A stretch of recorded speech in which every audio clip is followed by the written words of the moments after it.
Namaskar. Good evening. Welcome all the participants on this virtual platform of Janadalat. Janadalat's Let's Talk lecture series. Today we have 38th session on this platform, and we have got opportunity to hear such an eminent lawyer, Advocate Satish Kamble sir. Welcome, sir. Now I would like to request to our President, Advocate Sagar Nilse sir, to do warm welcome of our today's guest. Thank you, sir. Over to Sagar, Uh, sir. Being a president of Jana Adalat, I welcome Advocate Satish Kamble sir. He is very renowned advocate. He is also social activist. I also welcome to all participants who have joined here.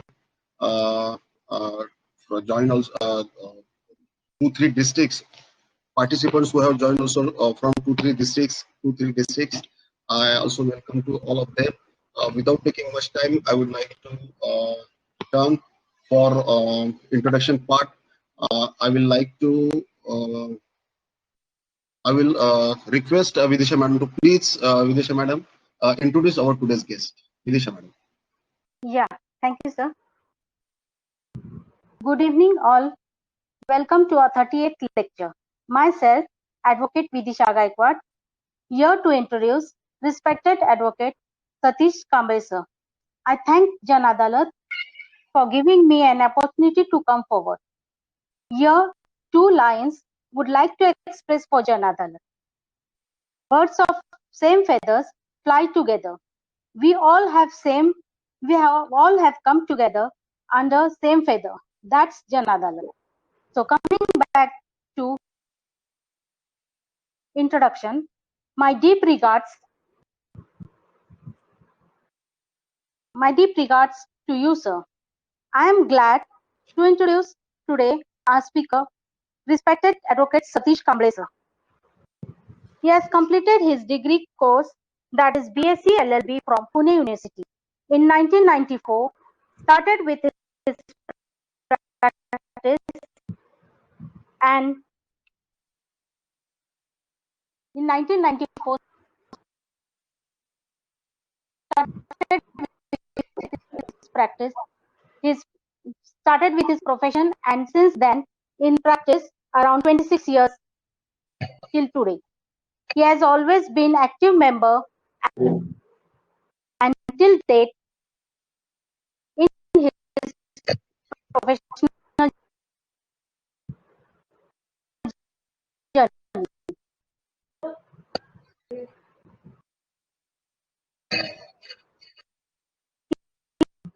Key areas of expertise are criminal and civil cases, conveying NI Act, legal drafting, legal documentation. Along with this expertise, also he has criminal laws, civil laws, revenue laws, business law. Being always initiative member, ex-member of Pune Lawyers Consumers Cooperative Society. Also worked as additional officer for Pune Bar Association.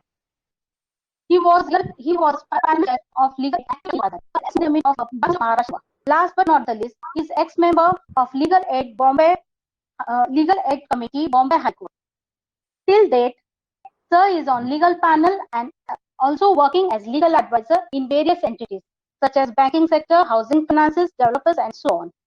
One more active participation of his that he is president in legal cell of Maharashtra Navnirman Sena political party for Pune city. Sir is really devoted to his profession and other activities. This all shows that he truly and sincerely serves the society at large throughout and through his work. I request Sir to please go ahead with today's topic, procedure in investigation in criminal cases. Thank you. Thank you, Jana Adalat. Thank you, Vidisha madam. Yeah, thank you. आवाज येतोय? आवाज येतोय? आवाज. Thank you. गेल्या 38 दिवसापासून आपण जन अदालत या संस्थेतर्फे वेगवेगळे जे काही लेक्चर सिरीज चालू केलेली आहे की त्या लेक्चर सिरीजद्वारे माझ्यासारख्या सुद्धा म्हणजे काम करणाऱ्या व्यक्तीला अतिशय आनंद झाला की जेणेकरून असे वेगवेगळ्या विषयावरती एक्सपर्टने सिनियर्सने अतिशय छानपणे माहिती दिली आणि आज सुद्धा मला अशाच एका चांगल्या म्हणजे ज्युनियर किंवा सर्वसामान्य नागरिकांना अरे मी दिसले पोलीस तपास कसा असतो पोलीस तपास कसा असतो तसेच त्या पोलीस तपासात वकिलांना ज्युनियर वकिलांना काय अडचणी येतात तपास पूर्ण होईपर्यंत काय काय घडू शकतं आणि त्या तपासामध्ये काय म्हणजे जे काही तपास झाला तो पूर्ण झाल्यानंतर कशा स्वरूपाने आपल्याला डिपेंड करावं लागतं त्या कागदपत्र कशी गोळा करावी लागतात पोलिसांना ते या अनुषंगाने आजचा हा विषय आहे. थँक्यू सागर, मला बोलायची या जन अदालतच्या याच्यावरती संधी दिलेली आहे. मी आपला आभारी आहे. आता मी बोलणं चालू करतोय. सगळ्यांना क्रिमिनल हा विषय फार महत्वाचा आहे. पोलीस त्याचबरोबर वारंवार आपले जे काही मित्र परिवार असतो किंवा आपण जे काही सिनेमे पाहतो यामधले जे काही हिरोईन्स असतात हे हिरोईन्स कशा स्वरूपाने आपला जो काही गुन्ह्याचा तपास आहे तो करतात आणि तो केल्यामुळं कशा स्वरूपाने त्या आरोपींना पकडलं जातं याची माहिती आपल्याला पिक्चरद्वारे कळते. त्याचबरोबर आपल्याला वकिलांनी केलेले आर्ग्युमेंट्स वकिलांनी घेतलेले डिफेन्स कसा डिफेन्स घेतला कशा स्वरूपाने तो केला हे सगळं पोलिसांनी केलेल्या तपासावर आधारित हे सगळ्या गोष्टी असतात. आपल्याला पहिल्यांदा पोलीस तपास करतात म्हणजे काय करतात आता तपास म्हणजे काय इथून आपण सुरुवात करूया. आता क्रिमिनल प्रोसिजर कोड मध्ये इन्व्हेस्टिगेशन हा एक त्याची डेफिनेशन दिलेली आहे. त्या डेफिनेशन मध्ये कलेक्शन ऑफ एव्हिडन्स म्हणजे एखाद्या व्यक्तीविरुद्ध पोलिसांनी जो काही उपलब्ध असलेला पुरावा जो आहे तो कसा गोळा करायचा तो केला आहे त्याला आपण इन्व्हेस्टिगेशन असं म्हणतो. आता इन्व्हेस्टिगेशन कशाचं करायचं सगळ्यात महत्वाचं म्हणजे इन्व्हेस्टिगेशन जे केलं जातं ते दखलपात्र गुन्हा म्हणजे गुन्ह्याचा तपास पोलीस करतात. आता मग हे गुन्हे कशा स्वरूपाचे असतात ते गुन्हे जे असतात ते कॉग्निजेबल ऑफेन्स असतात काही नॉन कॉग्निजेबल असतात म्हणजे ज्याला आपण मराठीत दखलपात्र गुन्हा आणि अदखलपात्र गुन्हा असं म्हणतो. तर आता हा जो दखलपात्र गुन्हा असतो म्हणजे ज्याच्या आधारे पोलिसांना दखल घेणं बंधनकारक असतं. मग आता दखलपात्र गुन्हा जो आहे याची डेफिनेशन सुद्धा या क्रिमिनल प्रोसिजर कोड मध्ये नमूद केलेली आहे. पण ही जी काही नमूद केलेली डेफिनेशन आहे त्यामध्ये पर्टिक्युलर त्यांनी दखल घेण्यासारखी गोष्ट म्हणजे कोणत्या स्वरूपाची दखल घेतली पाहिजे आणि तो दखलपात्र का होऊ शकतो. मग त्याप्रमाणे दखलपात्र जो गुन्हा असतो त्याला आता आपल्याकडं information to police and their powers to investigate in that matter असा जो चॅप्टर आहे म्हणजे आपल्याला मॅटर जो आहे आपले जो चॅप्टर आहे जो FIR पासून चालू होतो तो अगदी त्याचं चार्जशीट येईपर्यंत हा 154 ते 173 अशा स्वरूपाचा हा जो काही चॅप्टर आहे की ज्याच्यामध्ये ह्या सगळ्या गोष्टी घडत असतात. आता पोलिसांना इन्फॉर्मेशन जी काही दखलपात्र गुन्ह्याची मिळते तो दखलपात्र गुन्हा हा पोलिसांनी त्यांच्याकडे आल्या इमिजिएटली लिहून घेणं आणि त्याच्यावरती जो इन्फॉर्मर असेल त्याची सही घेणं त्याचबरोबर ज्यांनी इन्फॉर्मेशन ज्याला दिलेली आहे म्हणजे पोलीस ऑफिसर असतो की ज्याच्यामध्ये तो पोलीस ऑफिसर म्हणजे आपण कॉन्स्टेबल पासून ते अगदी पोलीस इन्स्पेक्टर असं समजूया. तर याच्यामध्ये जी काही तक्रार दिलेली आहे त्याच्यावर तो सही करतो आणि इमिजिएटली त्याची एक कॉपी पोलिसांनी त्या पर्टिक्युलर फिर्यादीला देणं बंधनकारक. आता हा जो काही कॉग्निजेबल ऑफेन्स आहे पोलिसांना तपास करायचा आहे जर त्यांना असं वाटतंय की त्यांना तपास करायचा नाहीये किंवा जेणेकरून ही तक्रार घ्यायची नाहीये तर आपण कोणताही व्यक्ती त्यांनी जर तक्रार घेतली नाही पोलिसांनी तर commissioner office, superintendent of police यांच्याकडे तो त्याचा अर्जाद्वारे इमिजिएटली रिटर्न फॉर्मॅटमध्ये तो त्याचा अर्ज देऊ शकतो आणि तो अर्ज दिल्यानंतर कमिशनर किंवा सुप्रिटेंडेंट ऑफ पोलीस हे त्या अर्जावरती इमिजिएटली जो कोणत्या ज्युरिडिक्शन मध्ये आहे त्या सबऑर्डिनेट जो कोणी पर्सन असेल त्याला तो तपास करायला पाठवतो. म्हणजे 154 ची FIR ही फार महत्वाची आहे की जी दखलपात्र गुन्ह्याच्या अनुषंगाने दिलेली आहे. मग आता 154 ची जी FIR आहे किंवा जो दखलपात्र गुन्हा तो एकतर जामीन पात्र असतो म्हणजे बेलेबल असतो किंवा नॉन बेलेबल असतो. मग जे गुन्हे बेलेबल आहेत की ज्या गुन्ह्यांना आपल्याला इमिजिएटली पोलीस स्टेशनला किंवा कोर्टामध्ये इमिजिएटली बेल मिळू शकते आणि जे नॉन बेलेबल आहे की ज्याच्यामध्ये अजामीन पात्र म्हणतो की असे दखलपात्र गुन्हे की जे ज्याच्यामुळे जामीन मिळण्यास त्याला काही अवधी लागू शकतो किंवा कोर्टाच्या डिस्क्रिप्शन पॉवर मध्ये तो त्यांना देऊ शकतो. आता आपल्याकडे दखलपात्र गुन्हा झाला. आता अदखलपात्र गुन्हा आपण असं म्हणू की ज्याला नॉन कॉग्निजेबल केसेस म्हणतात. हा जो नॉन कॉग्निजेबल केसेस म्हणजे ज्या केसेस पोलिसांकडे येतात म्हणजे आता एखाद्या ठिकाणी अचानकपणे काही वादविवाद घडला आणि त्या वादविवादामुळे इमिजिएटली माणूस पोलीस चौकीला गेला. तर तो जो गुन्हा आहे की ज्याच्यामध्ये पोलिसांना असं वाटतं की तो अदखलपात्र गुन्हा आहे, तर तो अदखलपात्र गुन्हा याच्या जे काही रजिस्टर त्यांच्याकडे असतात त्या रजिस्टरमध्ये नमूद केलं म्हणजे आपण जे जसे की आपण 323 आहे, 504 आहे, हे जे काही गुन्हे आहेत म्हणजे कोणी शिवीगाळ केली, त्यानंतर कोणी एक चापट मारली, लोक पोलीस चौकीत जातात. त्या पोलीस चौकीच्या आधारे पोलिसांना ती तक्रार नोंदवली जाते.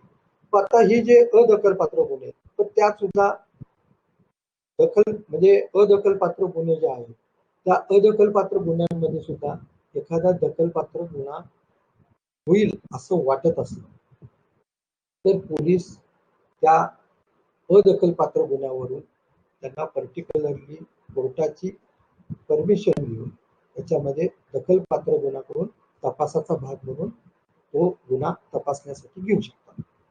मग आता अदखलपात्र गुन्हे असतात म्हणजे आता आपल्याला सांगितलं की 323 आहे, आपल्याकडे 504 आहे, शिवीगाळ केली, थोडीशी झटापटी झाली, पण याच्यातूनही त्यांच्या दोघांमध्ये किंवा त्या व्यक्तींमध्ये जर त्यांच्याकडनं दखलपात्र गुन्हा घडण्याची शक्यता आहे असं वाटत असेल तर पोलीस यांच्या विरुद्ध त्या गुन्ह्याच्या आधारे प्रिव्हेंटिव्ह ऍक्शन सुद्धा घेऊ शकतात. मग आता ह्या प्रिव्हेंटिव्ह ऍक्शन ज्या असतात त्या प्रिव्हेंटिव्ह ऍक्शन साठी 149 ची नोटीस देणं हे पोलिसांना क्रमप्राप्त आहे. मग 149 ची नोटीस आपण जी एखाद्या व्यक्तीला देता येते तर तो पहिल्यांदा विचारतो हा 149 ची नोटीस कशाची, तर त्याच्या विरुद्ध असलेल्या प्रिव्हेंटिव्ह ऍक्शनची की त्याच्याकडनं एखादा दखलपात्र गुन्हा होण्याची शक्यता आहे, तो दखलपात्र गुन्हा त्यांनी करू नये त्यासाठी पोलिसांनी त्याच्या विरुद्ध केलेली कारवाई असणार. मग आता ती कारवाई काय असू शकते, तर ती कारवाई 151 प्रमाणे एक तर त्याला 24 तास पोलीस स्वतःच्या ताब्यात ठेवून देतात की ज्याच्यामध्ये त्याच्या विरुद्ध कुठलीही म्हणजे त्यांनी कुठला दखलपात्र गुन्हा इमिजिएटली म्हणजे सडनली जाऊन करू नये याच्यासाठी त्याला 24 तास स्वतःच्या ताब्यात ठेवतात. आणि जे लोक म्हणजे यापूर्वीचे काही गुन्हे त्यांच्यावर पेंडन्सी असतात की जे असे वेगवेगळ्या सणासुदीच्या कार्यक्रमात किंवा सण आल्यानंतर त्यांच्याकडनं असे गुन्हे घडू शकतात असं जर वाटत असेल म्हणजे काही म्हणजे व्यक्ती आपल्याकडे येतात, काही व्यक्ती आल्यानंतर आपल्याला ते सांगतात की मला 151 करण्यासाठी पोलिसांनी बोलवलं. म्हणजे आपल्याकडे गणपती आले, त्यानंतर एखादा दहीहंडीचा उत्सव आला, ईद आली, या वेगवेगळ्या स्वरूपाचे जे काही आपल्याकडे सण आहेत त्या सणाच्या अनुषंगाने त्यांच्याकडनं एखादा गंभीर स्वरूपाचा किंवा जो दखलपात्र गुन्हा असेल असा गुन्हा घडू नये म्हणून त्याच्या विरुद्ध त्याला 15 दिवस त्यांनी त्या गुन्ह्यापासून प्रवृत्त राहावं, बाजूला राहावं अशा उद्देशाने त्याच्या विरुद्ध 151(3) प्रमाणे कारवाई करण्यासाठी त्याला ताब्यात घेतलं जातं. आता 151(3) जे आहे हा 151(3) पोलीस जे करतात असं आपण जे म्हणतोय तर म्हणजे काय तर त्याला 15 दिवस तो जो एरिया आहे म्हणजे एकतर मॅजिस्ट्रेट कस्टडीमध्ये ठेवता येईल किंवा त्यांनी जर अंडरटेकिंग दिलं की मी या परिसरामध्ये राहण्यास तयार नाही मी दुसरीकडे राहून जायला तयार आहे माझ्याकडनं कुठलाही असा दखलपात्र गुन्हा घडणार नाहीये तर अशा वेळेस निर्माण कोर्ट त्या व्यक्तीला निर्माण कोर्टाकडे दिलेल्या बॉन्डद्वारे बॉन्ड म्हणजे आपण या ठिकाणी हमी म्हणतो मग हे हमी पत्र जे आहे हमी पत्राच्या आधारे त्यांनी 15 दिवस त्याच्या स्वतःच्या घरापासून किंवा ज्या ठिकाणी गुन्हा घडेल दखलपात्र गुन्हा घडण्याची शक्यता असं पोलिसांना होती तो एरिया सोडून तो दुसरीकडे राहायला जाऊ शकतो त्यामुळे तसा त्यांनी बॉन्ड देणं बंधनकारक आहे. आता आपल्याला माहिती आहे की बॉन्ड म्हणजे काय असतो तर पहिली गोष्ट म्हणजे बॉन्ड म्हणजे हमीपत्र की जो क्रिमिनल प्रोसिजर कोड कलम 88 मध्ये नमूद केला. आता शुअरिटी बॉन्ड पण म्हणजे जामीनदारांनी आपली घेतलेली हमी तर जामीनदारांनी आपली घेतलेली हमी म्हणजे काय तर वेळच्या वेळी कोर्टात हजर राहील यासाठी त्यांनी घेतलेलं हमीपत्र. मग आता अशा परिस्थितीमध्ये जर जो काही आपण बॉन्ड दिलेला आहे म्हणजे तो जो कोणी गुन्हेगार किंवा जो कोणी व्यक्ती आहे जो बॉन्ड देतोय त्यांनी त्या बॉन्डचं किंवा त्या हमी दिलेल्या हमीच त्यांनी योग्य ते पालन करणं महत्वाचं आहे. आता हा झाला 155(2) प्रमाणेचा अदखलपात्र गुन्हा दखलपात्र करण्याचा किंवा 151 प्रमाणे प्रिव्हेंटिव्ह ऍक्शन ज्या आहेत त्या आपण दिल्या आहेत त्याप्रमाणे. आता पोलिसांना जो तपास आहे आता या दखलपात्र गुन्ह्याचा किंवा अदखलपात्र गुन्ह्याचा की जो नंतर दखलपात्र झालाय तर त्यांना करण्याचा जो अधिकार दिलेला आहे पण याच्यामध्ये जो दखलपात्र गुन्हा आहे त्या दखलपात्र गुन्ह्यामध्ये पोलिसांना 156 प्रमाणे दखलपात्र गुन्ह्यामध्ये इन्व्हेस्टिगेशन म्हणजे तपास करण्याचे अधिकार प्राप्त केले. आता आपण हा नुसता 154, 155(2) या भाग जर बघितला पण त्याचबरोबर अजून त्याच्यात एक पार्ट आहे की ज्याच्यामध्ये आपण निर्माण कोर्टाकडे दाखल केलेल्या प्रायव्हेट कंप्लेंट ज्या असतात की ज्याच्यामध्ये एखादा दखलपात्र गुन्हा घडलेला आहे परंतु प्रायव्हेट गुन्ह्यामध्ये दखलपात्र म्हणजे पोलिसांनी यापूर्वी कधी कारवाई केलेली नाही त्या गुन्ह्यामध्ये म्हणून त्या आरोपी विरुद्ध किंवा त्या अननोन व्यक्ती विरुद्ध मॅजिस्ट्रेट साहेबांकडे ही प्रायव्हेट कंप्लेंट दाखल केली जाते व त्यामध्ये आपण एक प्रेयर करतो की मला 156(3) प्रमाणे हा जो काही गुन्ह्याचा तपास आहे तो तपास पोलिसांनी करावा आणि मग तो पोलिसांनी केलेला तपास जो काही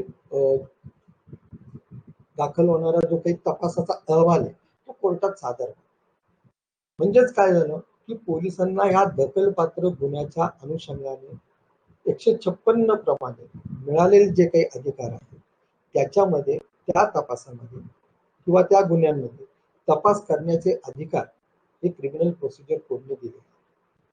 मग आता याच्यामध्ये आपण जर बघितलं तर पोलिसांना खऱ्या अर्थाने 157 प्रमाणे हे दखलपात्र गुन्हे जे आहेत त्याच्यामध्ये कशा स्वरूपाने तपास करायचा याचा पूर्णपणे नमूद केलेला आहे. तर 157 प्रमाणे पोलिसांना जो काही दखलपात्र गुन्हा की तो दखलपात्र गुन्हा त्यांना असं वाटलं की हा दखलपात्र गुन्हा आहे तो योग्य वाटत नाही आपल्याला याचा तपास करणे योग्य वाटत नाही तर त्या ठिकाणी तो का योग्य वाटत नाहीये त्याचं कारण त्यांनी त्याच्या सुपिरियर ऑफिसरला कळवणं बंधनकारक असतं. मग आता 157 प्रमाणे जर एखादा व्यक्ती म्हणजे आता आपण जर बघितलं की पोलिसांकडे तपास आलाय की एखाद्या व्यक्तीने माझी फसवणूक केलेली आहे. तर ही फसवणूक जी केलेली आहे, तर या फसवणुकीमध्ये फक्त कागदपत्राचा पूर्णपणे भाग आहे. मग कागदपत्राच्या आधारे जर पोलिसांना कागदपत्र दोन्ही साईडने उपलब्ध असतील आणि ती केस त्यांना दिवाणी स्वरूपाची जाणवत असेल, तर तसा तो दाखला तो पोलीस अधिकारी त्या फिर्यादीला म्हणजे जो कोणी दखल घेऊन म्हणजे इन्फॉर्मर जो आहे, जो घेऊन आलेला आहे, त्याला आपल्याला द्यावे लागेल. म्हणजे आता पोलीस अधिकारी अशा केसेसमध्ये सिव्हिल नेचरची केस आहे असा दाखला देऊन त्यांना कोर्टातून आदेश घेऊन या, त्यानंतर कारवाई करू असं म्हणून तो दाखला देतात. पण त्याचबरोबर प्रत्यक्षात ज्यावेळेस एखादा खरोखर म्हणजे चोरीचा गुन्हा असेल, एकदम म्हणजे गंभीर स्वरूपाचे जे गुन्हे असतील, मग अशा गंभीर स्वरूपाच्या गुन्ह्यांमध्ये पोलीस ज्या ठिकाणी गुन्हा घडलेला आहे त्या ठिकाणी पोलिसांनी जाऊन प्रत्यक्ष स्पॉटवर जो गुन्हा घडलेला आहे, म्हणजे एखादा आपण असं समजूयात की त्या ठिकाणी 307चा गुन्हा घडलेला आहे की ज्याच्यामध्ये आरोपींनी फायरिंग केलेले आहे. तर अशा फायरिंगच्या गुन्ह्यामध्ये पोलीस अधिकारी त्या ठिकाणी स्पॉटवरती गेले. स्पॉटवरती गेल्यानंतर त्या प्रत्यक्षात जो कोणी कंप्लेनंट असेल किंवा जो कोणी इतर साक्षीदार असतील की ज्यांनी हा प्रकार पाहिलेला आहे किंवा ज्यांना पाहण्या म्हणजे घटना घडली परंतु त्या ठिकाणी ते उपस्थित झाले किंवा अचानकपणे घडलेल्या याच्यामुळे लोक भांबावून जाऊन आपण काय बोलतोय हे माहिती नसतं. मग काही वेळेस असं होतं की त्या ठिकाणी गेल्यानंतर पोलीस सांगतात की बाबा काय घडलं, तर ते सांगतात की बाबा एक अनोळखी इसम आला, त्यांनी असं केलं. मग त्या ठिकाणी प्रत्यक्षात स्पॉटवरती असलेले रक्ताचे जे काही समजा जो कोणी इंज्युअर्ड पर्सन आहे त्याला दवाखान्यात घेऊन जाणं, तो दवाखान्यात घेऊन गेल्यानंतर त्याची जी काही ट्रीटमेंट आहे हा वेगळा पार्ट. पण प्रत्यक्षात त्या जागेवरती स्पॉटवरती जे काही रक्त पडलेलं आहे ते रक्त मिश्रित माती, तिथे समजा त्याची काही चप्पल बूट किंवा आणखी काही गोष्टी पडलेल्या असतील, मोबाईल असेल, पाकिट असेल, आणखी काही वस्तू आहेत त्या पडल्या असतील, त्या बघितल्या पाहिजे. मग पोलिसांनी स्पॉट जो आहे तो पंचनामा, हे स्पॉट पंचनामा करणं हे बंधनकारक आहे. मग त्या ठिकाणी स्पॉट पंचनामा करतात म्हणजे काय करतात, तर त्यांना जे काही आढळून आलेली जी परिस्थिती आहे त्या परिस्थितीला त्यांना ज्या दिसून आलेल्या गोष्टी आहेत त्या त्यामध्ये नमूद करणं गरजेचं आहे, की ज्याच्यामध्ये इंडिपेंडेंट विटनेस म्हणजे जे व्यक्ती पंच म्हणून त्या ठिकाणी उपस्थित राहू शकेल, की ज्यांना पंच राहण्यासाठी विचारावा लागतो किंवा तुम्ही पंच म्हणून राहायला तयार आहात का, त्यांनी दिलेल्या संमतीनुसारच तो पंच राहू शकतो. आणि जर त्याला पंच म्हणून त्यांनी राहिला तर त्याच्यावरती त्यांनी जो काही सीन ऑफ ऑफेन्स पाहिला म्हणजे घटना जी आहे त्या घटनेवरती जो काही स्पॉट आहे कशा स्वरूपाचा आहे त्याच्या सगळ्या त्या ठिकाणच्या ज्या काही मेजरमेंट आहे त्या फूटपट्टी किंवा मेजर टेपने या रस्त्यापासूनचं अंतर कशा स्वरूपाचं असलं पाहिजे, किती असलं पाहिजे, अशा स्वरूपाने आणि आजूबाजूला दिसून आलेल्या सगळ्या चतुर्सीमा म्हणजे आता पोलीस काय करतात, एखाद्या घरात किंवा एखाद्या रस्त्यावर झाला तर इथून या डिवायडर पासून तेवढं अंतर, त्या दुकानापासून एवढं अंतर, परंतु प्रत्यक्षात तिथं फुटपाथ असेल, जो रस्ता कच्चा रस्ता असेल तर तो तसा मेन्शन करणं गरजेचं असतं. मग त्याचा बेनिफिट आपल्याला या डिफेन्स लॉयरला या ठिकाणी मिळत असतो. मग आता आपण जो स्पॉट पंचनामा आहे या पंचनामाचा म्हणजे जे खरोखर जे गुन्हे खरंच गंभीर स्वरूपाचे आहेत अशा गुन्ह्यांमध्ये पोलिसांनी जो काही स्पॉट जो दिसतोय त्या स्पॉटचा मॅप म्हणजे त्या ठिकाणी प्रत्यक्षात कसा मॅप असेल तो म्हणजे या ठिकाणी समजा खांब आहे, त्या ठिकाणी फुटपाथ आहे, असं एक ड्रॉइंग त्या ठिकाणी काढावं लागतं. आणि मग तो जो ड्रॉइंगचा प्रकार आहे तो ड्रॉइंग काढल्यानंतर त्याच्यावर सुद्धा त्या पंचनाम्यावर ज्यांनी ज्यांनी सह्या केल्या त्याच्या सह्या घेणं बंधनकारक आहे. मग आपल्याकडे मुंबई हायकोर्ट सुद्धा असं म्हणतं की जर स्पॉट जर चुकीच्या पद्धतीने मांडला असेल किंवा तो जर केला नाही तर त्याचा इफेक्ट काय होऊ शकतो, तर त्याचा बर्डन ऑफ प्रूफ जे प्रॉसिक्युशनवर आहे त्याचा फायदा आपल्याला डिफेन्स लॉयरला या ठिकाणी मिळतो.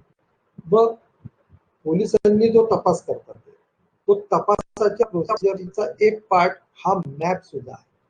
कारण पंचनामा करताना मॅप मध्ये पर्टिक्युलर म्हणजे आता एखादा तो जो काही 307 मधला व्यक्ती आहे तो रस्त्यावर पडलेला आहे, पण त्याचं पडणं, त्याचं जे काही डोकं कुठल्या बाजूला होतं, पाय कुठल्या बाजूला होते, हे पर्टिक्युलर त्या चित्रामध्ये येणं गरजेचं आहे.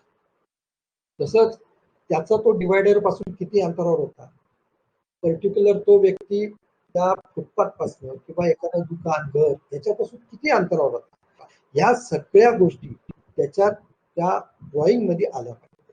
आणि जेणेकरून ते ड्रॉइंग मुळे तो जो पंचनामा आहे तो त्यांना प्रूव्ह करता येऊ शकतो.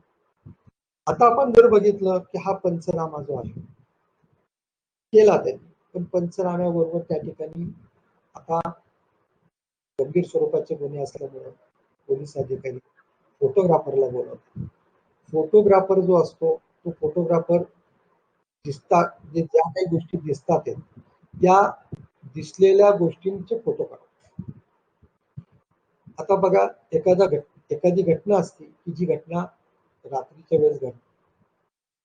पोलिसांना समजा काही आणखी रात्री त्याच्यापेक्षा जास्त उशिरा कळला असेल किंवा घटनेनंतर थोडा कालावधी गेला असेल की निश्चित कधी घडलं सांगता येत नाही.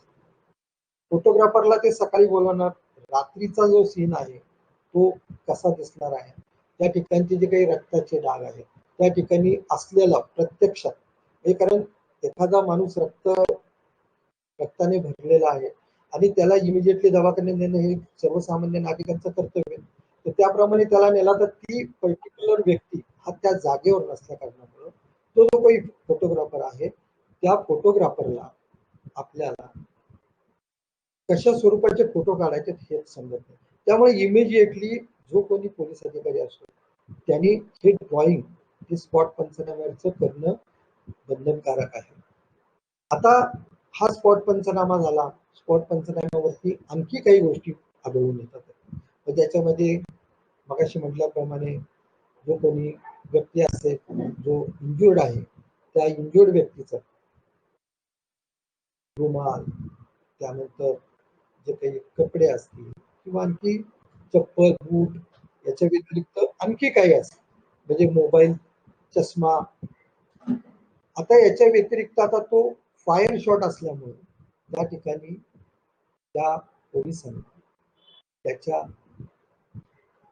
ठिकाणी ती गन मधली जी रिकामी पुंगळी आहे त्याला किती त्यांनी बुलेट्सनी म्हणजे गोळ्या मारलेल्या आहेत याचा अंदाज त्यांना त्या ठिकाणी. मग त्या ठिकाणी ती रिकामी पुंगळी सापडतीये का ते त्या स्पॉट पंचनाम्यामध्ये नमूद करणं गरजेचं, किंवा हत्यारं त्या ठिकाणी पडली आहेत का किंवा आणखी काही गोष्टी जे दिसतात त्या दिसतात अशा स्वरूपाने त्याच्यात नमूद करणं गरजेचं असतं. आता हा झाला स्पॉट पंचनाम्याचा भाग.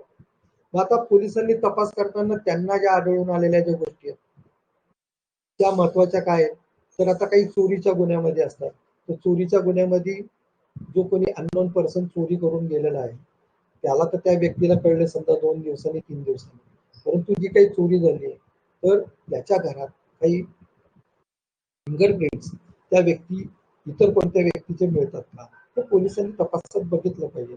तशा फिंगरप्रिंट्स त्यांच्या रेकॉर्डला असतील तर तो आरोपी सापडण्यासाठी त्यांना मदत होतीच, परंतु या फिंगरप्रिंट घेतलेल्या आहेत हे त्या पंचनाम्यामध्ये किंवा त्या व्यक्तीकडून जो व्यक्ती इन्फॉर्मर आहे की जो त्या घरामध्ये राहतो की ह्या ज्या काही फिंगरप्रिंट्स आहेत आमच्या घरातल्या लोकांच्या व्यतिरिक्त आहेत आणि आमच्या समोर हे फिंगरप्रिंट्स सगळ्या ज्या काही घेतलेल्या आहेत त्या पोलीस अधिकाऱ्यांनी तपासासाठी ताब्यात घेतल्यात एवढं त्याचा जबाब घेणं गरजेचं.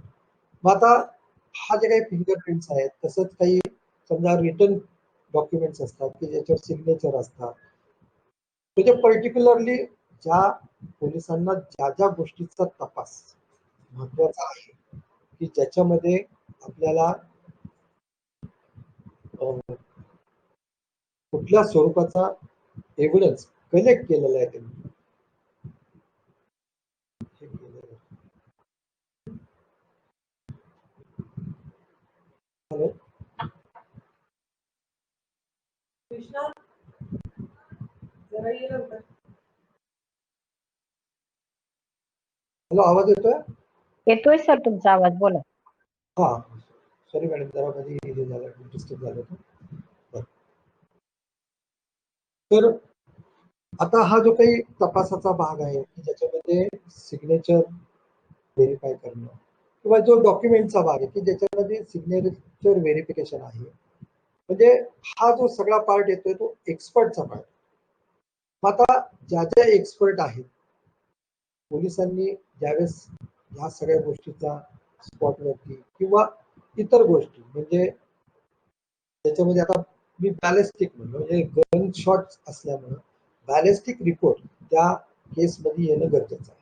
म्हणजे त्याच्यासाठी तो रिपोर्ट लिहिणं हे फार महत्वाचं आहे. मग अशा परिस्थितीमध्ये त्यांना ज्या गोष्टीच्या आधारे, म्हणजे आता स्पॉटवरती सापडलेल्या ज्या गोष्टी आहेत ज्याच्यामध्ये त्या सगळ्या या, म्हणजे त्याचं रक्त माती, म्हणजे फिर्यादी जो असेल त्याचं सुद्धा आणि जो आरोपी सापडणार आहे त्याचं सुद्धा, या दोन्ही गोष्टी पोलिसांनी केमिकल अनालायझर करत त्याचं रक्त तपासण्यासाठी, कपड्यावरच्या रक्ताचे डाग तपासण्यासाठी, ते रक्त कोणाचं हे शोधण्यासाठी त्या ठिकाणी त्यांना पाठवणं गरजेचं असतं. आता दुसरा पार्ट असा आहे याच्यामध्ये की आता समजा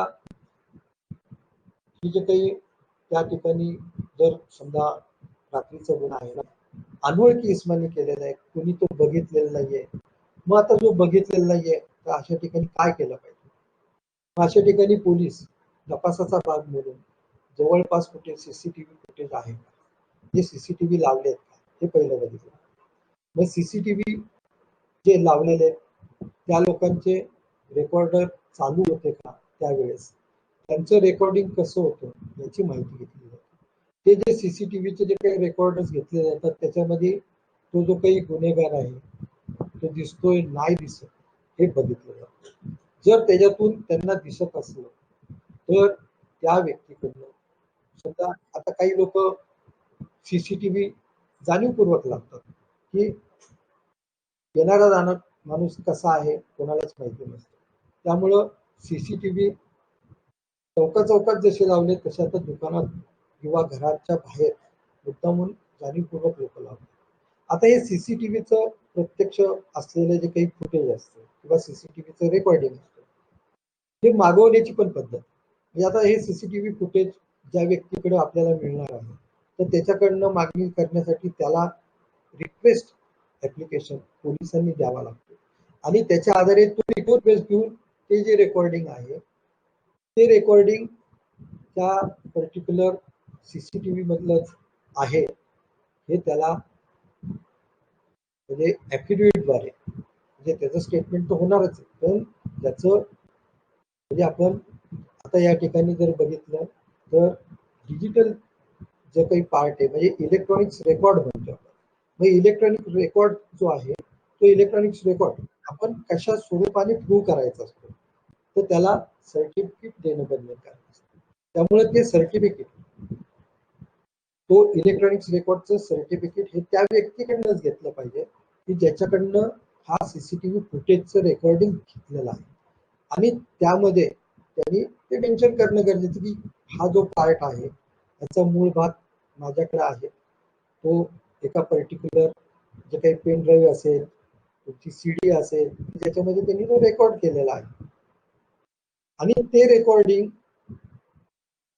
त्या पेन ड्राईव्ह मध्ये मूळ रेकॉर्डिंग म्हणून दिलेलं आहे, म्हणून तो secondary evidence can be treated as primary evidence असा त्याच्यामध्ये, म्हणजे आपण त्याला 65B सर्टिफिकेट मागणी करतो असा त्याचा अर्थ. आता दुसरं जर आपण बघितलं की पोलिसांनी तपासाचाच भाग म्हणून त्यांना काही विटनेस तपासायचे असतात की जे विटनेस ज्यांना या गुन्ह्याच्या संदर्भात माहिती आहे, IQ माहिती आहे, मग त्या व्यक्तीचा जो काही दुखापत करणाऱ्या व्यक्तीचा त्याच्या मागे काय हेतू होता, उद्देश काय होता, हे तो इन्फॉर्मेशन सांगू शकत नसेल. परंतु पोलिसांनी काढलेल्या इन्फॉर्मेशननुसार, पोलिसांनी त्यांच्या खबऱ्यांकडनं काढलेल्या माहितीनुसार गुन्हा का घडला, कशासाठी घडला याची माहिती पोलीस घेत असतात. मग अशा वेळेस पोलीस ज्या व्यक्तीची इन्फॉर्मेशन देतात किंवा ज्या विटनेसला या संदर्भात माहिती असते पण तो पुढे येत नाही, मग अशा वेळेस ज्याच्याकडनं ही माहिती मिळालेली असते त्या व्यक्तीचं नाव दिल्यामुळं जर विटनेस पुढे येत नसतील तर पोलीस त्याला 160 प्रमाणे विटनेस म्हणून कॉल करण्याची नोटीस देऊ शकतात की तुम्ही विटनेस या केस बद्दल तुम्हाला अशी माहिती आहे, ती माहिती देण्यासाठी तुम्ही या दिवशी या ठिकाणी उपस्थित राहावं, अशी 160 ची नोटीस दिली जाते. आता काही वेळेस काय होतं, ज्युनियर वकिलांना हे असे सगळे जे काही किंवा सर्वसामान्य नागरिक असतो तो 160 ची नोटीस आली म्हणून आपल्या वकील बांधवांकडे आल्यानंतर आपल्याला ज्युनियर वकिलांना या गोष्टी लगेच लक्षात आल्या पाहिजे की 160 ची नोटीस म्हणजे हे आपल्याला साक्षीदार म्हणून पोलिसांनी बोलवल्याबाबतची नोटीस आहे. आता 160 ची जी नोटीस आहे त्या नोटीस प्रमाणे तो साक्षीदार आला, त्यांनी घटनेबाबतचा तपशील दिला तर त्याचा जबाब पोलीस नोंदून घेतो. पण नोंदून घेतल्यानंतर तो फक्त नोंदवण्यासाठी असतो, त्याच्यावर त्याची कोणत्याही स्वरूपाची सही घेईल. म्हणजे तो 162 प्रमाणे त्याच्यामध्ये जर जबाबावर सही घेतली तर तो वाईट ठरू शकतो. एक्सेप्ट म्हणजे जो इन्फॉर्मर आहे त्याच्या सहीशिवाय दुसरा म्हणजे पंच विटनेस याच्या व्यतिरिक्त तिसऱ्या व्यक्ती म्हणजे जो कोणी इन्व्हेस्टिगेशन ऑफिसर असेल यांच्या सह्या त्याच्यावर असू शकतात. जो कोणी विटनेस असेल त्याला 162 प्रमाणे सही करण्याचे किंवा सही त्यावर देण्याचे कुठले अधिकार नाही. आता जो काही पोलीस तास करतात ते त्यामुळं हा जो काही विटनेस असतो हा विटनेसची सही का घ्यायची म्हणजे तो पार्ट फक्त आपण कोर्ट किंवा ज्यावेळेस एखादं एक्झामिनेशन क्रॉस एक्झामिनेशन चालते तो फक्त आपल्याला कॉन्ट्रॅडिक्शन, ओमिशन्स किंवा इम्प्रुव्हमेंटसाठी आपल्याला त्याचा वापर करता येतो. म्हणून तो सेक्शन जो आहे 162 प्रमाणे सिग्नेचर करणे हा त्या ठिकाणी हिट केलेला आहे. कारण कंप्लेनंट जर होस्टाईल झाला तर अदर विटनेस जे आहे की आता डायरेक्ट एव्हिडन्स, सर्कमस्टन्शियल एव्हिडन्स या दोन्ही गोष्टींमध्ये लिंक कुठं तुटते का म्हणजे सर्कमस्टन्शियल एव्हिडन्स मध्ये डायरेक्ट एव्हिडन्स मध्ये साक्षीदार कुठं फुटतात आहेत का, साक्षीदार सांगतात का, म्हणजे जे आय विटनेस आहेत, मटेरियल विटनेस आहेत, ज्या गोष्टी म्हणजे पोलिसांना जे विटनेसेस म्हणून कॉल केलेला आहे जे 160 प्रमाणे नोटीस देऊन केलेले आहेत किंवा जे स्वतःहून आलेले आहेत तर त्यांचा जबाब पोलीस नोंदून घेतात तर त्याच्यावर त्याची सही घेत नाही. आता अशा वेळेस काही वेळेस असं होतं की जे मटेरियल विटनेस असतात पोलिसांना माहिती की हे मटेरियल विटनेस आहे म्हणजे एखादा गुन्हा घडलाय आणि त्या गुन्ह्याच्या जवळपास म्हणजे साधारण 10-15 फुटावर एक 2-3 दुकानं आहेत आणि ही चालू अवस्थेत होती. मग आता या चालू अवस्थेतली दुकानं ज्या वेळेस असताना देखील पोलिसांनी त्या जे दुकानदार आहेत त्यांचा जबाब नोंदवून घेतला किंवा नाही. कारण आता आपण ज्यावेळेस क्रॉस करतो इन्व्हेस्टिगेशन ऑफिसरला त्यावेळेस मटेरियल विटनेस, इंडिपेंडेंट विटनेस आणखी कोणी त्यामध्ये असेल समजा फिर्यादीने किंवा साक्षीदारांनी त्यात जो काही नमूद केलेला विटनेस असेल त्याला त्याचा जबाब नोंदवला किंवा नाही याची पडताळणी करत असतो. त्यामुळं आपल्याला मटेरियल विटनेस जे काही इंडिपेंडेंट विटनेस आहे त्यानंतर चाइल्ड विटनेसेस, डम विटनेसेस हे सगळ्या ज्या काही गोष्टी आहेत हे पोलिसांना त्यांच्या तपासामध्ये रेकॉर्ड करणं गरजेचं असतं. आता आपण बघितलं जर समजा एखादा डम विटनेस असेल तर डम विटनेसचं रेकॉर्डिंग कसं केलं जातं तर त्याच्यासाठी इंटरप्रिटर कॉल करावा लागतो. हा इंटरप्रिटर काय आहे, हा इंटरप्रिटर ज्यांना बोलवले त्याचा रिक्वेस्ट ऍप्लिकेशन त्याला दिलंय का, मग त्या रिक्वेस्ट ऍप्लिकेशन प्रमाणे तो त्यावेळेस हजर झाला, त्याचा जबाब नोंदवून घेतला आणि त्यांनी त्या इंटरप्रिटरने जो काही त्याचा जो काही डम विटनेस आहे त्यांनी सांगितलेली जी इन्फॉर्मेशन आहे ते रिटर्न स्वरूपात म्हणजे त्याच्या माहितीनुसार त्याच्यावर त्याची सही घेतली जाते अशा वेळेस. कारण तो एक्सपर्ट पर्सन म्हणून त्या ठिकाणी आले. तर अशा वेळेस मग हे जे काही विटनेस आहे तर अशा विटनेसला आपल्याला इन्व्हेस्टिगेशन मध्ये फार महत्व आहे.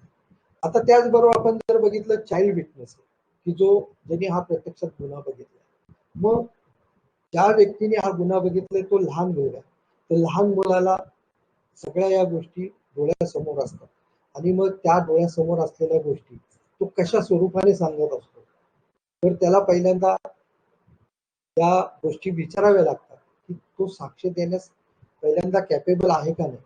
त्याची साक्ष या ठिकाणी महत्वाची आहे, परंतु त्याला काय विचारलं तर तो इन्फॉर्मेशन देऊ शकतो आणि तो कशा स्वरूपात जबाबात घेऊ शकतो. हे चाइल्ड विटनेस, त्याला पहिल्यांदा तुझं नाव काय, तू शाळेत जातो का, हे सगळं अगदी तो रिलॅक्स असेल अशा शब्दामध्ये प्रश्न विचारून त्याला पोलीस तपासामध्ये त्याचा जबाब नोंदवून देतात. आता जी काही व्यक्ती तपास तर करते, पण तपासामध्ये जो काही कलेक्शन ऑफ एव्हिडन्स झाला तो सफिशियंट, तर तो सफिशियंट कधी होणार आहे, जोपर्यंत त्या आरोपीला ताब्यात घेत, त्या आरोपीला पकडल्यानंतर त्याच्याकडनं जे काही वेपन्स, गाडी, सोनं, रुपये जे काही असतील की ज्या प्रकारची केस आहे त्या प्रकारच्या केससाठी त्याला ताब्यात घेणं आणि त्याला अटक करणं हे जरुरीचं आहे. मग अशा वेळेस त्याला 163 प्रमाणे त्याला ताब्यात घेतल्यानंतर त्याचा जो काही जबाब नोंदवावा लागतो. पहिली गोष्ट म्हणजे पोलिसांना अरेस्ट करावी लागते, म्हणजे जबाब हा नंतरचा पार्ट आहे, परंतु अरेस्ट करावे लागते. आता सेक्शन 41 प्रमाणे आपण अरेस्ट करतात, परंतु आता ज्या गुन्ह्यांमध्ये 7 वर्षाच्या आतली शिक्षा आहे अशा गुन्ह्यांसाठी पोलिसांना जर त्याला तातडीची अटक करणं गरजेचं असेल तर त्याला नोटीस न देता 41B प्रमाणे इमिजिएटली त्याला अटक करण्याची कारणे दाखवून कोर्टासमोर हजर केलं जातं. परंतु त्याचपूर्वी जर तो 7 वर्षाच्या आतला गुन्हा आहे, म्हणजे आता समजा काही चोरीचे गुन्हे आहेत, काही म्हणजे गंभीर स्वरूपाचे गुन्हे की ज्याच्यामध्ये जर त्या आरोपीला अटक केली नाही, त्याला जर नोटीस देऊन सोडला तर तो आणखी काहीतरी गुन्हा जास्त किंवा अजून मोठ्या स्वरूपाचा गंभीर स्वरूपाचा गुन्हा करू शकेल असं पोलिसांना वाटतं.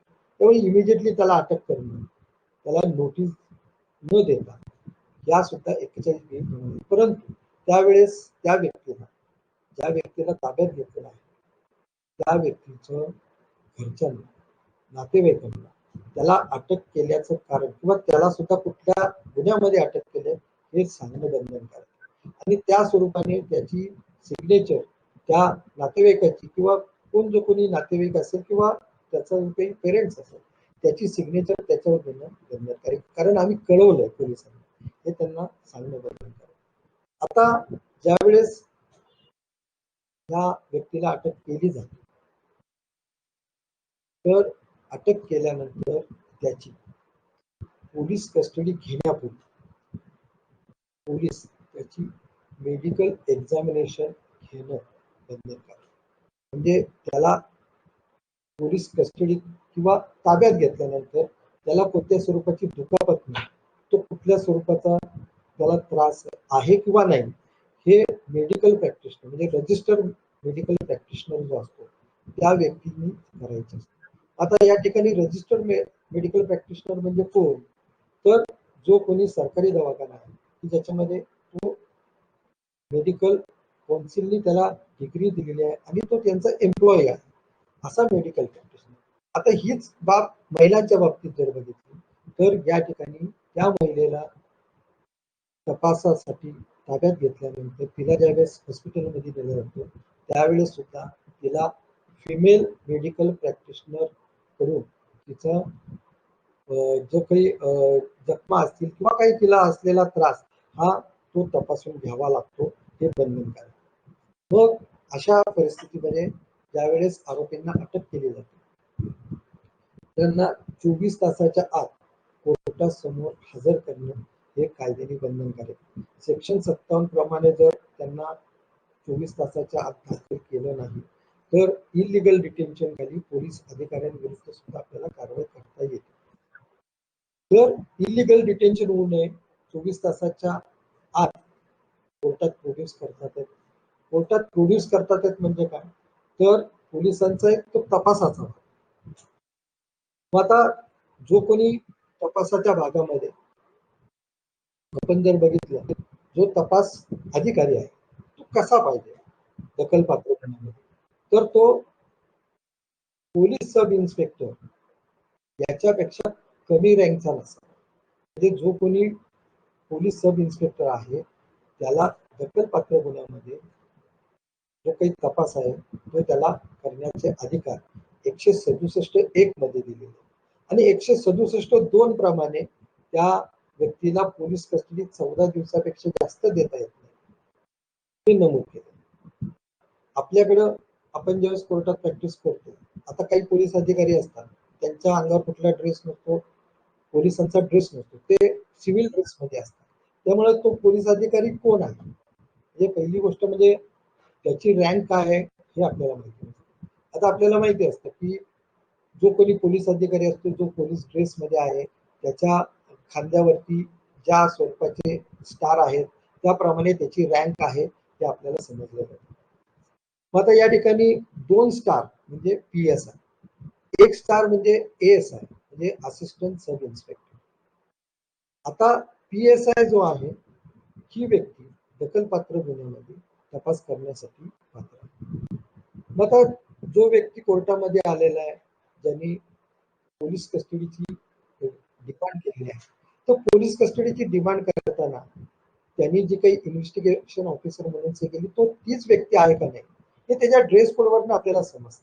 परंतु जर अशा वेळेस जर त्याचा ड्रेस कोड तो नसेल तर अशा वेळेस आपल्याला त्या व्यक्तीचं नाव कोर्टाकडून विचारण्याचा अधिकार.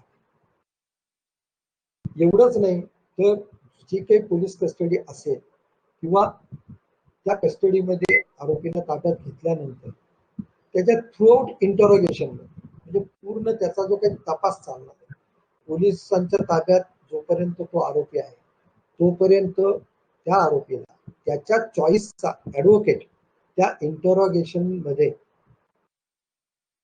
त्या ठिकाणी उपस्थित राहू शकतो थ्रूआउट. म्हणजे आता पोलीस तर काही 24 तास तुमची इंटरोगेशन करत नाही. 24 तास म्हणजे ज्या ज्या वेळी इंटरोगेशनची गरज असेल आणि त्याला जर गरज वाटत असेल की मला माझी वकील पाहिजे, तर 41 कॅपिटल टी याच्याप्रमाणे ही प्रोव्हिजन दिलेली आहे की कोणत्याही आरोपीला त्याच्या चॉईसचा वकील त्याच्या इंटरोगेशन तिथं उपस्थित राहू शकतो आणि त्याला कोणीही पोलीस अधिकारी अडवू शकत नाही. मग आता अशा परिस्थितीमध्ये आपण तो जो काही इंटरोगेशन करतोय, परंतु तो जो व्यक्ती आहे त्या व्यक्तीला गुन्ह्याच्या संदर्भात खरोखर हा गुन्हा कशा स्वरूपाने केला आहे, कोणत्या मार्गाने केलेला आहे किंवा त्याचा जो काही जबाब घ्यायचा आहे, तर मग त्यात असलेले वेपन, त्यात असलेली गाडी, चोरीला गेलेली गाडी किंवा चोरीला गेलेलं कुठलंही साहित्य हे त्याच्याकडनं रिकव्हर करण्यासाठी पोलीस कस्टडी जी मागतात. तर जी काही वस्तू त्यांनी लपवून ठेवली की जी गुन्ह्यासाठी वापरलेली, म्हणजे आपण इंडियन एव्हिडन्स ऍक्ट सेक्शन 27 प्रमाणे जे कन्फेशनल स्टेटमेंट घेतो की जे त्याच्यामध्ये हा रिकव्हरी पंचनामा म्हणतो की एखादी गोष्ट रिकव्हरी करण्यासाठी त्यांनी दिलेलं हे निवेदन. आता हा निवेदनाचा जो भाग आहे तो म्हणजे केवढा असतो, म्हणजे तो जो भाग आहे तो त्याचा एक पार्ट जो आहे म्हणजे पंचनामा, मेमोरंडम पंचनामा हा कुठल्याही अनड्यू इन्फ्लुएन्स, अंडर प्रेशर करता येत नाही. कारण section Indian evidence act section 25 प्रमाणे किंवा सेक्शन 163 प्रमाणे आपण जर बघितलं तर कोणत्याही व्यक्तीवर दबाव टाकून त्याचा जबाब नोंदवून घेता येत नाही असं नमूद केलेलं आहे. त्यामुळे त्याचा भाग आपल्याला वारंवार आपण तो आपल्या या तपासाच्या भागामध्ये म्हणजे पोलीस अधिकारी करत असताना वकिलांनी केला पाहिजे. आता आपण दुसरं असं बघूयात की पोलिसांनी तपास करताना काही विटनेस जे असतात की त्यांना या गुन्ह्याबद्दल संपूर्ण माहिती असते, पोलीस त्यांचा जबाब घेतात, परंतु त्या गंभीर स्वरूपाच्या गुन्ह्यामध्ये आरोपींना तो अटक झाल्यापासून त्याला पूर्णपणे जास्तीत जास्त शिक्षा मिळण्यासाठी काय केलं पाहिजे. मग अशासाठी 164 CRPC प्रमाणे पोलीस मॅजिस्ट्रेट साहेबांना एक रिक्विजिशन लेटर जे आहे की ज्या ज्युरिडिक्शन मध्ये त्याला अटक केलेली आहे त्या ज्युरिडिक्शन व्यतिरिक्त असलेल्या मॅजिस्ट्रेट साहेबांनी त्याचं हे जे काही 164चं कन्फेशनल स्टेटमेंट आहे म्हणजे कबुली जबाब म्हणतो आपण, किंवा आपण त्याला साक्षीदारांचे स्टेटमेंट सुद्धा नोंदवण्याचा एक तपासाचा भाग आहे. आता जी लोक म्हणजे एखाद्या गुन्ह्याबाबत फार इंटरेस्टेड इन द सेन्स त्यांच्यासमोर झडलेला असतो आणि त्या गोष्टीचा त्यांना मनामध्ये आघात असतो, मग ते इमिजिएटली पोलिसांना सांगू शकतात आणि पोलिसांनाही असं वाटतं की अरे हा गुन्हा झालेला आहे, ही व्यक्ती कोणत्याही दबावाखाली नसताना या ठिकाणी येऊन हे सांगते, ते मॅजिस्ट्रेट साहेबांसमोर पण सांगायला हे रेडी आहे. ते यांचे जबाब 164 प्रमाणे नोंदवले पाहिजेत. आता 164 प्रमाणे ते गुन्हे जो काही साक्षीदारांचा जो काही साफ जबाब आहे तो सुद्धा नोंदवण्याची पद्धत आहे. आता 164चा जबाब आरोपीचा कन्फेशनल स्टेटमेंट जे आहे नोंदवताना त्याला विचारलं पाहिजे की तू कुठल्या प्रेशर खाली नाही, तुला कोणी आमिष दाखवलेलं नाही, तू स्व इच्छेने तुझा हा जबाब या ठिकाणी देतोय. हे मॅजिस्ट्रेट जे साहेब आहेत जे त्याचा जबाब नोंदवणार हे त्यांनी विचारलं पाहिजे. आणि जो काही व्यक्ती आहे म्हणजे जो आरोपी आहे त्यांनी मॅजिस्ट्रेट साहेबांनी त्यांनी जे सांगितलेलं आहे ज्या ज्या स्वरूपात म्हणजे ज्या प्रकारे की त्याची जी टोनिंग आहे बोलण्याचा जो टोन आहे तो मराठी असेल किंवा इतर भाषा म्हणजे आता मराठी हिंदी असेल किंवा इंग्रजी असेल तर मॅजिस्ट्रेट साहेब स्वतः ते सगळ्या जे काही त्यांनी जे सांगितलेल्या गोष्टी आहेत त्या लिहून घेऊ शकतात किंवा त्या डिक्टेट करून त्या सांगू शकतात. परंतु त्याचबरोबर जर एखादा दुसरा राज्याचा व्यक्ती असेल की ज्याला आपल्या महाराष्ट्राची मराठी भाषा येत नसेल किंवा हिंदी येत नसेल, इंग्रजी येत नसेल, तर अशा वेळेस इंटरप्रेटरची व्यवस्था पोलीस तपास म्हणजे हा जबाब नोंदवण्यासाठी मॅजिस्ट्रेट साहेबांना करून देणं क्रमप्राप्त आहे. मग आता हा जबाब नोंदवताना त्याचा सुद्धा जबाब हे इंटरप्रिटेशन करताना कशा स्वरूपाने त्यांनी इंटरप्रिटेशन केले याचा जबाब त्या ठिकाणी नोंदवून त्याचं सुद्धा सर्टिफिकेट घेतलं. आता ज्यावेळेस आता म्हणजे काही अमेंडमेंट अशा आल्या की जेणेकरून कोणती विक्टीम असते की तिच्यावर रेप घडलेला असतो तर अशा व्यक्तीसाठी पोलिसांनी 164A प्रमाणे तिचा जो काही जे काही दुखापती झालेल्या आहेत किंवा तिला जे काही अत्याचार घडलेले आहेत ते गव्हर्नमेंट हॉस्पिटल यांच्या येथे काम करीत असलेले रजिस्टर मेडिकल प्रॅक्टिशनर यांनी त्यांना यांच्या मार्फत तपासणी करणं गरजेचं आहे. म्हणजे आणि तो रिपोर्ट इमिजिएटली म्हणजे ज्या व्यक्तीला अशी काही घटना घडली आहे, दुर्दैवी घटना घडली आहे, तर ही दुर्दैवी घटना जी आहे त्या दुर्दैवी घटनेचा तिचा जो काही मेडिकल चेकअप केला जाणार आहे तो मेडिकल चेकअप इमिजिएटली तिचा जबाब झाल्यानंतर तिच्या संमतीनुसार जवळपासच्या गव्हर्नमेंट हॉस्पिटलमध्ये घेतला जातो आणि त्याचा रिपोर्ट इमिजिएटली तो मेडिकल प्रॅक्टिशनर आहे त्यांनी पोलिसांना देणं क्रमप्राप्त आहे. म्हणजे फोर्थ विथ म्हटलं त्यांनी इमिजिएट लवकरात लवकर कारण पुढचा तपास करावा. आता 164A प्रमाणे त्या गोष्टी स्वइच्छा म्हणजे त्या मुलीची संमती त्या व्यक्तींची संमती असणं फार गरजेचं आहे. तिने जर संमती दिली नाही तर तशी स्टेशन डायरी पोलिसांनी त्यांच्या केस डायरीमध्ये नमूद करणं गरजेचं की तिने काय नाकारलंय जो जबाब द्यायचा किंवा मेडिकल करण्याचं का नाकारलंय हे त्यांनी नमूद करणं गरजेचं असतं. आता मध्ये एक अशीच केस झाली की त्या केसमध्ये त्या महिलेवरती अत्याचार घडला. त्या अत्याचार घडल्यानंतर तिने पोलिसांकडे तक्रार केली. पोलिसांकडे तक्रार केल्यानंतर पोलिसांनी तक्रार घेतली, परंतु तिने तक्रार घेतल्यानंतर त्या महिलेला त्या पोलिसांनी इमिडिएटली गव्हर्नमेंट हॉस्पिटलमध्ये पाठवण्याचा प्रयत्न केला, परंतु तिने ते नाकारलं. आणि नाकारण्याचं कारण काय, तर त्या व्यक्तीला समोर आला, मी त्याच्याशी बोलेन आणि मगच जाईल. म्हणजे ती त्या गोष्टीला ठाम होती की मला जायचं झालं तर मी याच्याबरोबर जाणार, नाही तर जाणार नाही.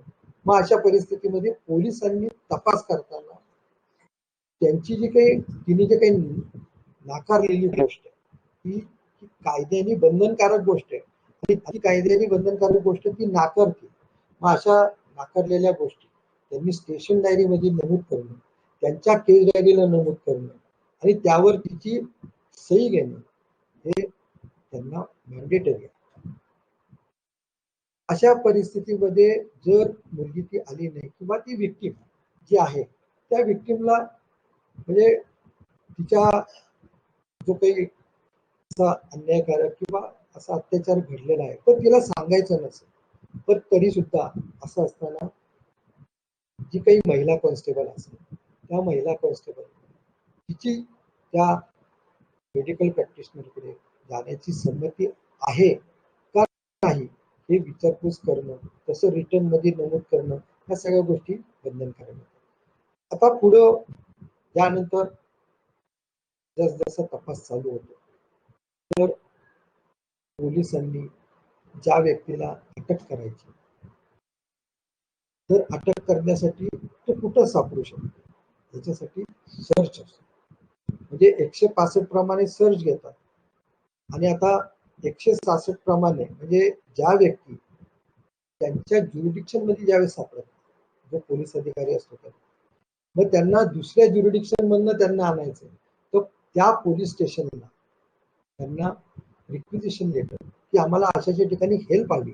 मग ही हेल्प का हवी आहे, तर आम्हाला अशा गुन्ह्याचा तपास करायचा आहे आणि त्या तपासाचा भाग म्हणून असा असा आरोपी किंवा अशी व्यक्तीने अशा अशा घटना त्या ठिकाणी सापडवायच्या, तर आम्हाला त्यासाठी तुमची मदत हवी, असं रिक्विजिशन देणं गरजेचं आहे.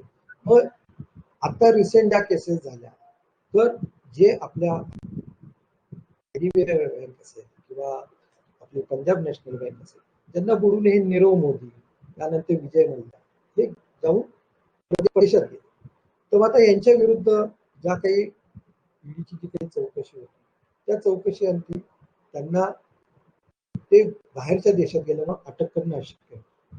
मग त्या लोकांना म्हणजे जे परदेशात आहे किंवा बाहेरच्या राज्यात आहे, म्हणजे लोक शक्यतो परदेशात असणाऱ्या लोकांना आपल्याला कसं आणतात, तर त्याप्रमाणे 166A प्रमाणे त्याच्यामध्ये प्रोव्हिजन दिली की जर ते आउट ऑफ कंट्री असते तर तिथल्या आपल्या असेंब्लीला आणि तिथल्या असेंब्लीला कसं कळवायचं, तशी प्रोव्हिजन त्यांनी दिलेली. आणि तिथून परत आणताना म्हणजे रिक्विजिशन घेऊन गेले, परंतु तिकडनं परत इकडे आणताना त्याला अटक करून आणायची, तर त्यांना त्या 166B पण कसं प्रयोजन म्हणजे कसं रिक्विजिशन का द्यावं लागतं हे त्याच्यातून ठरवलं जातं. त्यामुळे 166A 166B या गोष्टी सुद्धा महत्वाच्या आहेत. आता रिमांड पाहिला आपण तर रिमांड रिपोर्ट प्रमाणे त्याचा जो काही बाकीचा जो काही कलेक्शन झालेला आहे एव्हिडन्सचा, ते एव्हिडन्स जो आहे तो त्याच्या विरुद्ध सफिशियंट आहे का, त्याच्या व्यतिरिक्त आणखी काय हवा.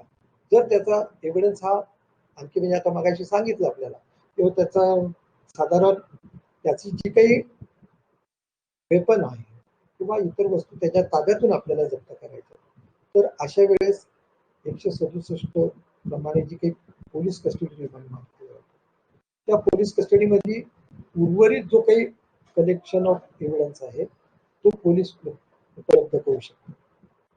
पण हे उपलब्ध करत असताना त्याच्या विरुद्ध जो जेवढा एव्हिडन्स होता तो सफिशियंट झालेला आहे. त्यामुळं त्या सफिशियंट झाल्यामुळं अशा केसमध्ये मॅजिस्ट्रेट साहेब त्या व्यक्तीला मॅजिस्ट्रेट कस्टडी रिमांडमध्ये घेतात.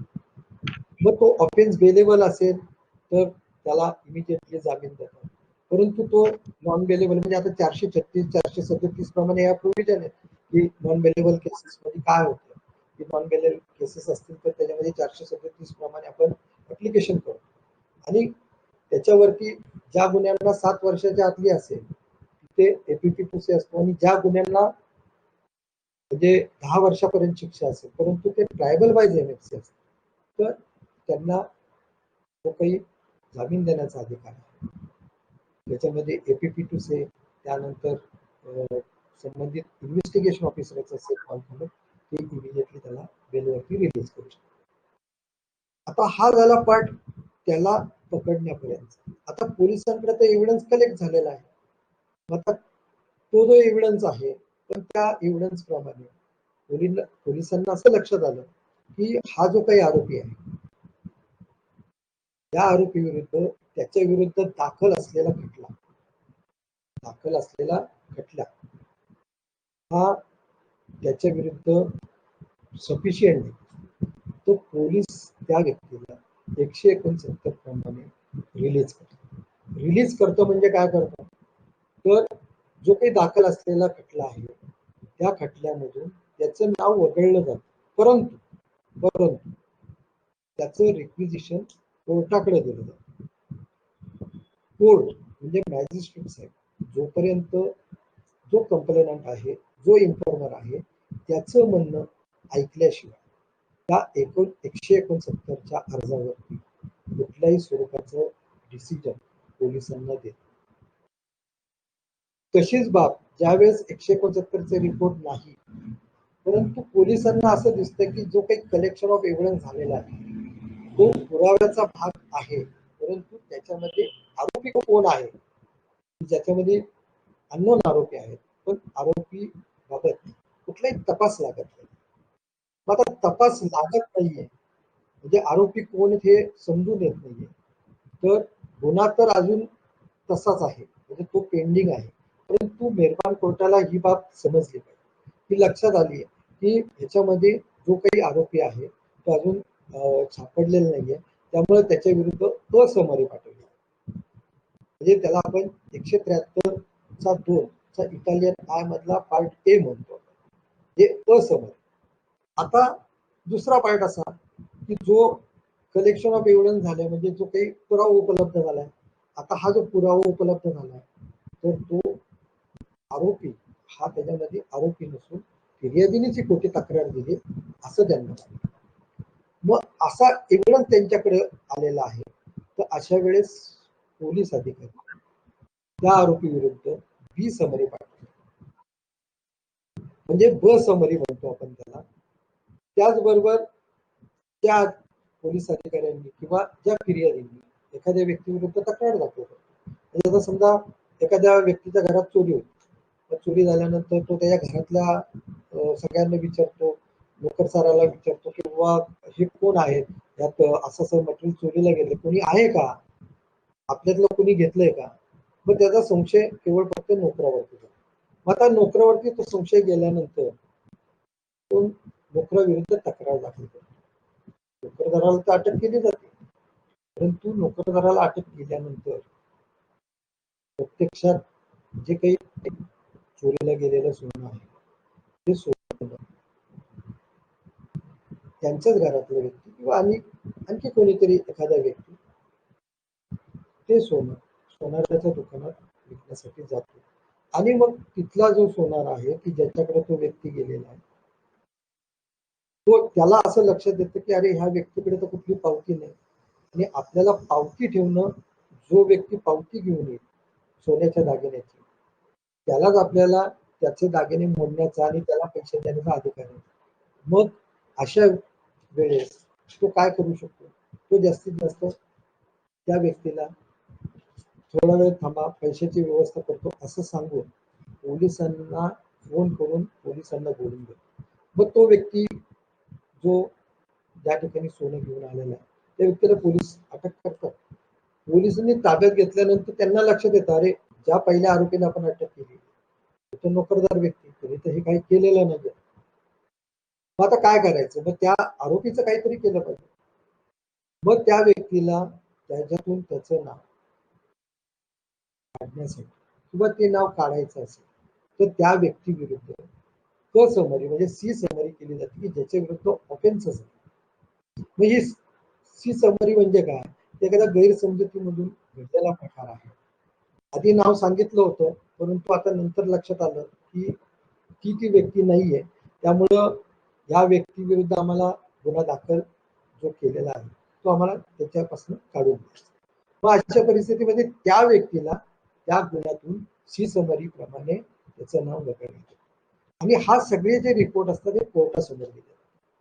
म्हणजे आपल्याकडे 173 प्रमाणे जे चार्जशीट दाखल होते त्याच्यामध्ये ज्या सगळ्या नमूद केलेल्या गोष्टी आहेत की कोण पार्टीज आहेत, काय आहे, त्यांच्या विरुद्ध कुठला गुन्हा दाखल केला, ती कॉग्निझन्स कशा स्वरूपाचा घेतला आहे, काय आहे, त्यानंतर मध्ये कसं आहे, डी मध्ये काय म्हटलेलं आहे, अशा सगळ्या त्यांनी ABCDEFG इव्हन अगदी मेडिकल प्रॅक्टिशनर कडे गेला होता त्याचा रिपोर्ट आहे नाही ते सगळं नमूद करणं गरजेचं असतं. म्हणजे हा झाला एक प्रकार 173 प्रमाणे ही प्रोसिजर पूर्णपणे ज्यावेळेस तो व्यक्ती गुन्हा घडला म्हणजे दखलपात्र गुन्हा घडला ते अगदी पोलिसांनी पूर्ण तपास म्हणजे आता मी तुम्हाला मागाशी पण सांगितलं की बॅलिस्टिक रिपोर्ट आहे, फॉरेन्सिक रिपोर्ट आहे, म्हणजे वेगवेगळ्या फॉरेन्सिक सायन्स रिपोर्ट. कारण आपल्याकडे काय की जे जजेस असतात त्या जजेस यांना सुद्धा medical science forensic science knowledge सगळ्यांना असतंच असं नाही. त्यामुळं त्या व्यक्तीला एक्सपर्ट ओपिनियन म्हणजे डॉक्टरला कोर्टामध्ये क्रॉस एक्झामिनेशन साठी किंवा चीफ एक्झामिनेशन साठी बोलवणं बंधनकारक असतं. आता कित्येक केसेसमध्ये असं होतं की आता समजा ऍक्सिडेंटल केसेस असतात. मग ऍक्सिडेंटल केसेसमध्ये आपण काय करतो की तो व्यक्ती ज्या अनोळखी वाहनाने धडक दिलेली आहे त्या धडक दिलेल्या वाहनाच्या ड्रायव्हरला किंवा कोणत्या तरी ड्रायव्हरला पकडलं जातं की यांची गाडी होती. मग त्या ड्रायव्हरला पकडल्यानंतर जो व्यक्ती इंजुअर झालेला त्यालाही माहिती नसते कोणत्या व्यक्तीने गाडी धडक दिलेली आहे. मग तो कोर्टामध्ये सांगताना फक्त असं सांगतो की अशा अनोळखी व्यक्तीने मला धडक दिलेली होती, मला त्याच्याबद्दल माहिती नाही. त्यामुळं त्या ड्रायव्हर विरुद्ध आलेला जो पुरावा आहे तो काय, तो फक्त त्या मेडिकल सर्टिफिकेट. आता मेडिकल सर्टिफिकेट प्रमाणे ते सिंपल हर्ट आहे, ग्रीवियस हर्ट आहे, कुठल्या इंजुरी झाल्यात ह्या बघितलं जातं. मग जर त्याला जास्त मोठी दुखापत आहे किंवा काय आहे तर त्या मेडिकल ओपिनियन घेताना किंवा अशा केसेसमध्ये शक्यतो ड्रायव्हरच्या अगेन्स्ट काही आले नसेल म्हणजे ड्रायव्हरच्या अगेन्स्ट तो साक्षीदार किंवा विटनेसेस कोणी काही सांगितलं नसेल तर ते आपण ऍडमिट करून टाकतो. तेव्हा अशा केसेसमध्ये डॉक्टरांना क्रॉस एक्झामिनेशनसाठी बोलवलं जातं. परंतु जे गंभीर स्वरूपाचे गुन्हे आहेत अशा गुन्ह्यांमध्ये डॉक्टर ओपिनियन किंवा जे कोणी एक्सपर्ट आहेत म्हणजे मगाशी म्हटलं जसं इंटरमिडिएटर त्याचबरोबर जे forensic technician, doctor, ballistic report करणारे, hand writing expert, fingerprint expert या सगळ्यांना बोलवलं जातं. कारण त्याचं नॉलेज आपल्यालाही नसतं आणि त्या मॅजिस्ट्रेट साहेबांनाही नसतं. तेव्हा त्यांचं ओपिनियन हे फार महत्वाचं आहे. मग ह्या ओपिनियन घेत असताना आता आपण इंडियन एव्हिडन्स ऍक्ट सेक्शन 45, 46, 47 अशा सगळ्या गोष्टी दिलेल्या आहेत. परंतु आता आपण जर बघितलं की एखादी महिला एखाद्या पुरुषाबरोबर लिव्ह इन रिलेशनशिप मध्ये राहते तर ती पत्नी म्हणून राहते असं लोकांना वाटतं. परंतु त्यांचं दोघांचं लग्न झालेलं नाही हे निश्चित आहे.